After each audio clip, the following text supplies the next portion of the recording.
Avi Meyers, Northtown Neighborhood News Magazine, a presentation of Sonny Hirsch and myself. Dial us up on the web at www.ntnm.org.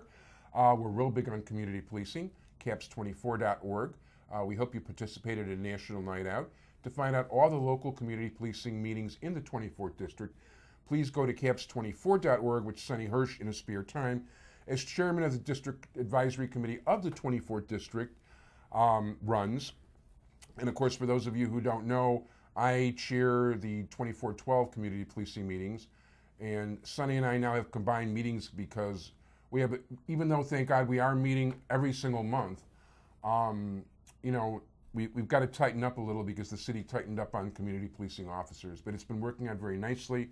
We've had over 40 people at the last two meetings, and we hope you will attend the September meeting. The August one will be over by the time you see this. The September meeting will be at Warren Park. It is always on the second Thursday of the month at 7 o'clock.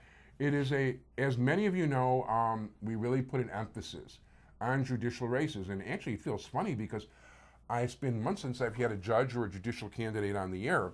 And one of the people that actually was not on the show during the primary campaign and won anyway, even though she wasn't even endorsed by Jewish Chicago. Although I did meet her at Todd Swish's bash, as I did the next guest, Zarina Marani.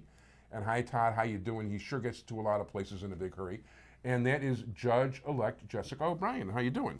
Good, how are you? Thank you so much for having me here First of all, today. good, and thank you. And so, you know, like, are you, it takes months from the time you get elected till you actually become judge, so you're still working actually as a lawyer right now. I am.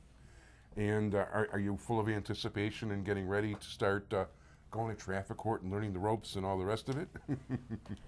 Well, you know, it's interesting because, of course, it's a long wait. And so, honestly, I don't even feel like I've won.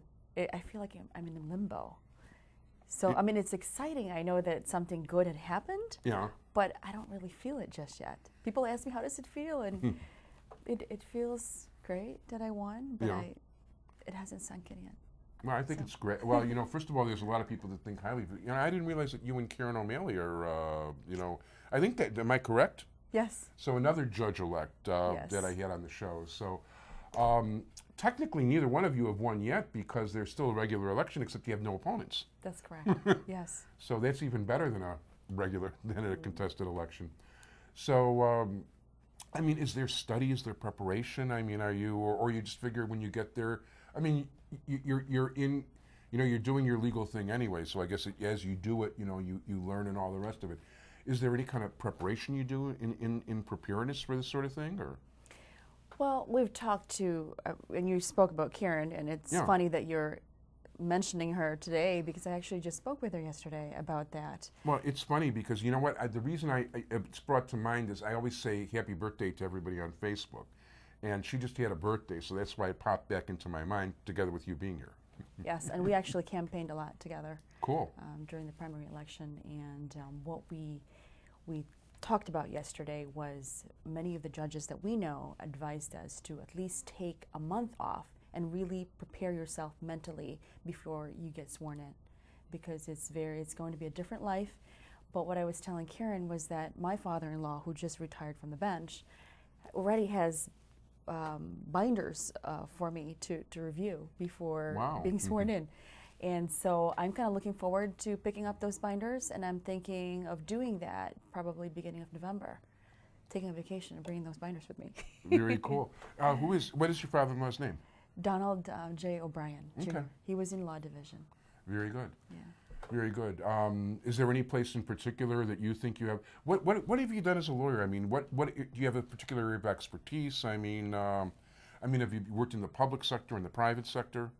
Well, right after law school, I worked for a private sector for a mid-sized firm, and I actually specialize in tax, estate planning, corporate income partnership tax, and now I work for the Department of Revenue since 2000, and so I've been doing tax litigation, income and sales tax, but I've cross-trained in different areas with the Department of Revenue. I've actually worked also in, believe it or not, in racing board. And for the past... I'm a horse racing fan, by the way. Are you? I'm not a big bettor, but I love the horses. Oh, okay. Well, believe it or not, we've had trials there and hearings at the what is that racetrack all the way in? Balmoral? No, the other one. Crete, the nice one, the really Arlington? nice one. Arlington Heights. Oh, Right? that is beautiful. Beautiful. Arlington Park, yeah. Arlington Park, right. We had hearings there. It's interesting. It's different cases that we have, so. And then I've also, for the past, And there's a courthouse right across the street. Yes. I actually got called. I got called for jury duty. I didn't get called then, but at the courthouse across the street. And I actually did serve on a jury at 26th and Cal, which was really interesting. Oh, they picked you. So, you know what? If I would have mentioned the community police, well, actually, it's funny because it never should have come to a trial. The guy had been obviously sitting in jail in those clothes for the last 3.5 months waiting to come to trial. He stole $17 worth of hair care products from Walgreens with 3 eyewitnesses and several cameras spotting him. Yeah. He insisted on a jury trial.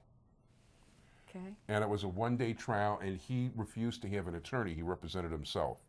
And he obviously wasn't all there, and he picked me. And? And, well, basically the judge's name was Diane Cannon, not the movie star. And he was guilty. I mean, there was no ifs, ands, or buts about it. The worst thing from my standpoint, I didn't think I was going to get picked. I didn't bring any food. And I keep kosher so everybody else could eat and I couldn't. But that's, I think I had a couple of bags of potato chips. You lost weight, though, right? That was a good thing. Okay, You're right. Exactly. And he was guilty. But you know what Judge Cannon told us? That he does this every time with the jury. He's just looking for a place to stay for a while.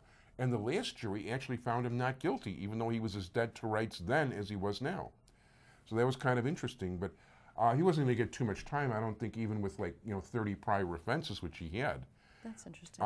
None of them ever added up to much more than $20 or $25. Are you saying that this man commits this offense in order to be before a jury? Well, actually, no. More so so he can have a warm place to stay, medical care. Oh. He likes it in jail. Interesting. I mean, that was the opinion that I got from the case. The guy didn't like being out on the street. He was probably picked on. He wasn't all that bright. And he couldn't commit a felony then, for him to stay longer in jail. Is that maybe he didn't have it in his imagination. I don't know, but he actually, no, it's true. Everything, he wasn't really hurting anybody either. What he actually did is, he took some bath stuff and some shaving stuff and actually tried to walk into the employee's washroom, and shave and wash himself with those things. And made sure that he got caught so he can go to jail. Well, let's put it this way. I don't see how he thought he couldn't have been caught. It was just a little too obvious. Plus, the employee's washroom, that's a little off limits, in these places usually. So anyway, I feel like I'm the one who's interviewing you now. That's fine. I don't mind that. No, but that's good. Listen, it shows a good jurist needs to be inquisitive, I would think. True. So anyway, but at this point, Mickey's hands really are pretty much there. So I want to thank you very much, Judge-elect Jessica O'Brien. Congratulations on being elected, and I wish you a lot of luck. And I hope once you're on the bench, you'll come back and report what it's like to be on the bench. Absolutely. And thank you very much. And please stay tuned for segment 3, everybody.